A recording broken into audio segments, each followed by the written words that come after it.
Hello everyone. यह video जन्म तथा मृत्यु सर्टिफिकेट बनाने के दौरान जो समस्या आती है उसको देखते हुए इसे दूर करने के उद्देश्य से बनाया गया है। इस वीडियो बनाने में मुझे अपने ब्लॉक के ब्लॉक सांख्यिकी पदाधिकारी का भरपूर सहयोग मिला, जिनके बिना यह संभव नहीं था। इस वीडियो में हम लोग क्या क्या देखेंगे वो इस स्लाइड में है। सबसे पहले हम लोग देखेंगे कि स्वास्थ्य संस्थाओं में अगर जन्म मृत्यु होता है तो वहाँ पे निबंधन का क्या प्रक्रिया है। उसके बाद देखेंगे कि अगर ग्रामीण तथा शहरी क्षेत्र में जन्म मृत्यु होता है तो उसका क्या प्रक्रिया है। जन्म मृत्यु के 21 दिन तक निबंधन का क्या प्रक्रिया है। अगर 21 दिन तक आप निबंधन नहीं करवा पाए तो उसके बाद आगे की क्या प्रक्रिया है। तो चलिए शुरू करते हैं। यह अधिसूचना 2023 का है। इसमें आप पढ़ सकते हैं कि पहले की जो प्रक्रिया थी वह काफ़ी जटिल थी, जिसको अब आसान बना दिया गया है। आगे हम लोग देखेंगे कि इस अधिसूचना से यह स्पष्ट कर दिया गया है कि ग्रामीण क्षेत्र, शहरी क्षेत्र, सरकारी हॉस्पिटल में अगर जन्म मृत्यु होती है तो निबंधन किस अधिकारी के द्वारा होगा, जो रजिस्ट्रार कहलाएंगे। रजिस्ट्रार से मतलब है कि जो जन्म मृत्यु को रजिस्टर्ड या निबंधन करते हैं। चलिए देखिए, स्वास्थ्य संस्था में अगर जन्म मृत्यु का निबंधन करवाना हो तो उसके लिए रजिस्ट्रार कौन होंगे। आप देखिए कि रजिस्ट्रार होंगे, आप देखिए यहाँ पे क्रमांक सेकंड आप देखिए। सबसे पहले ग्रामीण क्षेत्र में आप जनरली देखते होंगे प्राथमिक स्वास्थ्य केंद्र होता है और सामुदायिक स्वास्थ्य केंद्र होता है। वहाँ के रजिस्ट्रार होंगे प्रभारी चिकित्सा पदाधिकारी। और क्रमांक 1 में देखिए कि रेफरल हॉस्पिटल, सदर अस्पताल या अन्य कई जगह पे जो रजिस्ट्रार होंगे वह होंगे अधीक्षक या उपाधीक्षक।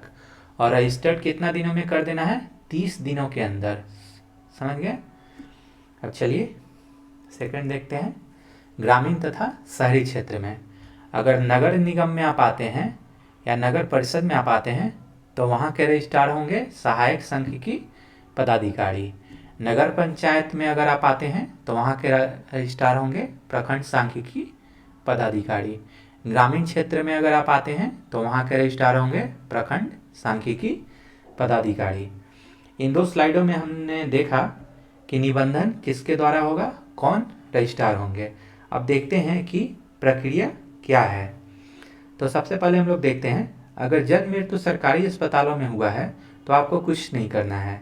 ये उनकी जिम्मेवारी है कि 30 दिनों के अंदर उनका निबंधन कर दिया जाए और आपको सर्टिफिकेट दे दें। सेकंड है कि अगर जन्म मृत्यु सरकारी संस्थाओं में न होकर ग्रामीण या शहरी क्षेत्रों में हुआ है तो उसका क्या प्रक्रिया है हम लोग देखते हैं। तो देखिए, अगर 1 से 21 दिन हुआ है जन्म या मृत्यु का तो निःशुल्क निबंधन लगेगा, कोई भी शुल्क नहीं लगेगा। आपको शपथ पत्र भी नहीं जमा करना है। और प्रारूप 1 हम लोग आगे देखेंगे क्या होता है। प्रारूप 1 एक फॉर्म होता है जन्म के लिए और प्रारूप 2 मृत्यु के लिए। उसको भर के आपको रजिस्ट्रार के पास दे देना है। उसके उपरांत आपको सर्टिफिकेट मिल जाएगा।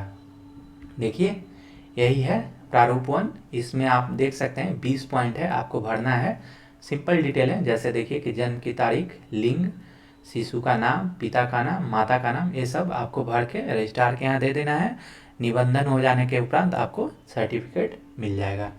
सेम है, आप देखिए मृत्यु के लिए प्रपत्र प्रारूप संख्या 2 मृत्यु के लिए यहाँ पे 19 डिटेल आपको भरना है। मृत्यु की तारीख, मृतक का पिता, पिता पति का नाम, मृतक का लिंग, ये आपको भर के रजिस्ट्रार के यहाँ दे देना है और आपका सर्टिफिकेट मिल जाएगा निबंधन के उपरांत। ये आपको कहीं पे भी किसी भी फोटोशॉप के दुकान पे आपको मिल जाएगा ब्लॉक के आसपास। ठीक है।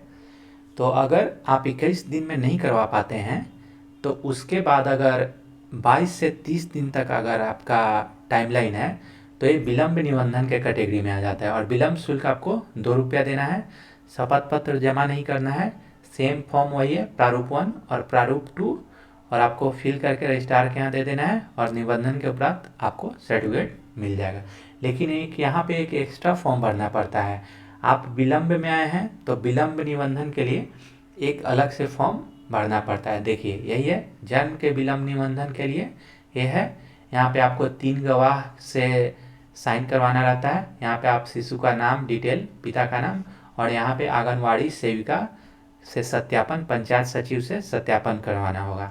यही सेम है मृत्यु का विलम्ब निबंधन है तो 3 गवाह और यहाँ पे सत्यापन आपको आंगनवाड़ी सेविका से करवा लेना है। ये एक एक्स्ट्रा फॉर्म आपको भरना होगा और बाकी प्रपत्र 1, प्रपत्र 2, प्रारूप 1, प्रारूप 2 दोनों आपको भर देना है, ये सेम ही है। तो चलिए, अगर 30 दिन तक अगर आप नहीं निबंधन करवा पाए तो उसके बाद क्या प्रक्रिया है, विलम्ब शुल्क आपको 5 रुपया लगेगा। अब यहाँ पे आप देखिए शपथ पत्र आपको बनवाना होगा, एग्जीक्यूटिव मजिस्ट्रेट से आप बनवा लीजिए। इसमें डिटेल दिया जाता है कि आपके द्वारा जो भी जानकारी दी जा रही है वो सब कुछ सही है, अगर कुछ गलत पाया जाता है तो मेरा निबंधन रद्द कर दिया जाएगा। तो यहाँ पहले आप देखते थे कि 30 दिनों के पहले तक आप डायरेक्ट प्रारूप 1, प्रारूप 2 रजिस्ट्रार के पास जमा कर देते थे और निबंधन हो जाता था। लेकिन अब यहाँ पे रूल चेंज हो गया, अब आपको यहाँ पे RTPS काउंटर पे देना है, वो ब्लॉक में होता है, और आवेदन के जांच के उपरांत आपको 6 दिन में सर्टिफिकेट मिल जाएगा। चलिए अब हम लोग देखते हैं, अगर 1 साल से ज़्यादा हो गया तो 1 साल से ज़्यादा हो गया तो विलम्ब शुल्क आपको 10 रुपया देना है, और शपथ पत्र जो हम अभी पहले देखे थे वही आपको शपथ पत्र एक बनवा लेना है, फिर से RTPS काउंटर पे आपको दे देना है। और यहाँ पे वीडियो का अनुशंसा लगता है, बनाने के पहले, इशू करने के पहले वीडियो से अनुशंसा की जाती है, और 6 दिन के बाद सत्यापन के बाद आपको सर्टिफिकेट मिल जाता है। और ये देखिए मृत्यु प्रमाण पत्र, जन्म प्रमाण पत्र, यही फॉर्मेट होता है, ये आपको मिल जाएगा। आशा करता हूँ आपको कुछ सीखने को मिला होगा। ऐसे ही सही और सटीक जानकारी के लिए सब्सक्राइब करें, और ऐसे ही वीडियो बनाने के लिए मोटिवेट करने के लिए लाइक एंड शेयर करिए। Thank you.